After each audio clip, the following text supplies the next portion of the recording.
They called it backwards. It was simply backwards. The South Jersey voting machine incident makes waves. It was 2011, and Cynthia Zirkle and her husband Ernie were running in a local election in their hometown of Fairton, New Jersey. Was this a big deal here? It was. It was both a big deal, but people said, we don't trust the system.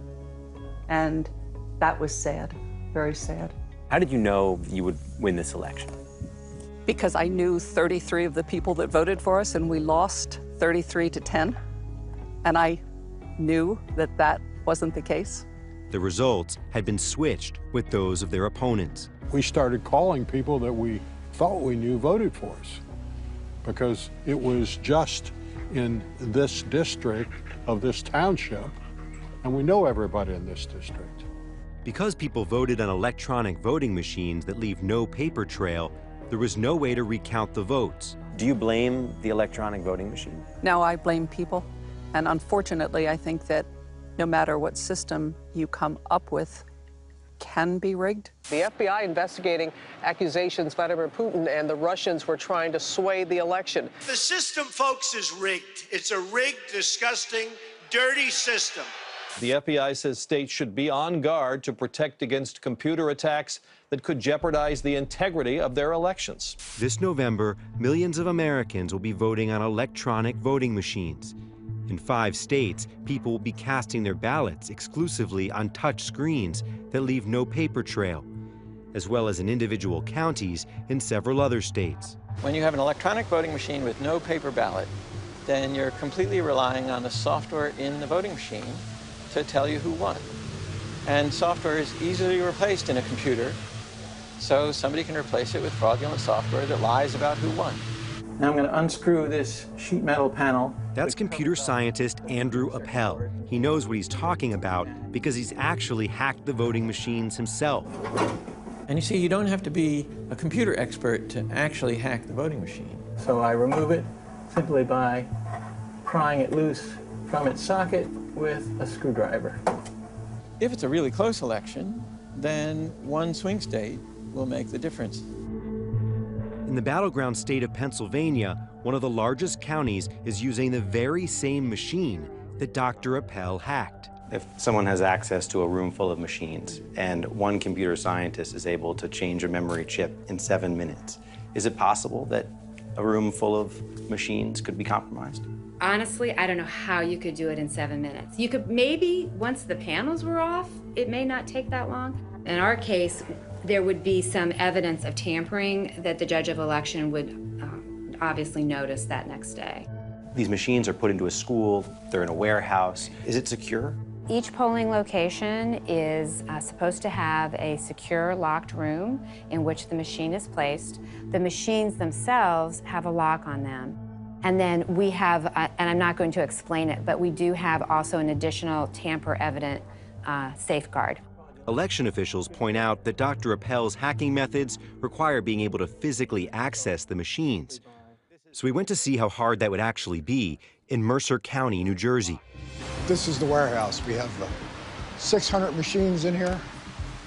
We have several cameras throughout. I believe there's 8 cameras throughout the building. Could someone get in here and switch the memory chips at night without you knowing about it? No, because the alarm would go off, the cameras would come on and record them coming in, and by the time they even tried to get into a machine, the police department would be here. So you actually programmed this to say, this button's for Hillary Clinton, this button's gonna be for Trump? No, that's done by Dominion. Dominion is the company behind the machines. We reached out to them, but they didn't respond to our request for comment. Would you prefer that this machine had a paper ballot attached to it? I think it'd be great if voters could walk out with a piece of paper that said your votes were recorded for these candidates. And if we had the funding to make that available to voters, that would be a great thing. The federal government actually gave states lots of funding, hundreds of millions of dollars, to improve their voting systems after the 2000 Bush-Gore election disaster in Florida. To try and prevent future problems, states moved away from paper ballots to electronic voting machines. But there was one big issue with the new machines. It didn't have a paper trail. There was no way to verify how they voted. Inside this Florida warehouse, there are hundreds of electronic voting machines that won't be used by the general public in November. Do you understand why voters don't trust these things? They said that they wanted a paper trail. They wanted to be able to see where their votes, how their votes were captured. And you can't see that on here. So Florida purchased new machines again for the 2008 election, spending millions of dollars to give voters a verifiable paper trail. So these are the optical These are machines. optical scan machines. When a person votes on these machines, they'll put in the paper ballot. If there's a big discrepancy, we can go into that bin, pull out the paper, check the paper again. So why are voters in more than a dozen states still voting on paperless machines? We don't have a national process for voting. Maybe we should. We should be able to run elections not worrying about can we trust the results if the computers aren't hacked, but can we trust the results even if the computers might be hacked? And the kind of paper trails available through optical scan ballots give us that assurance. What's important is to get more and more of the states into technologies that are secure against hacking. Despite concerns, election officials say they're ready for November. We're very confident that we have taken every step possible to make these machines secure. I cannot tell you that any system is 100% secure. Even paper ballots, people make mistakes with the tabulation of them. But I'm comfortable that we have taken every step possible to make this particular machine secure. As for the Zirkles, they ended up winning their election after a judge ordered a new vote.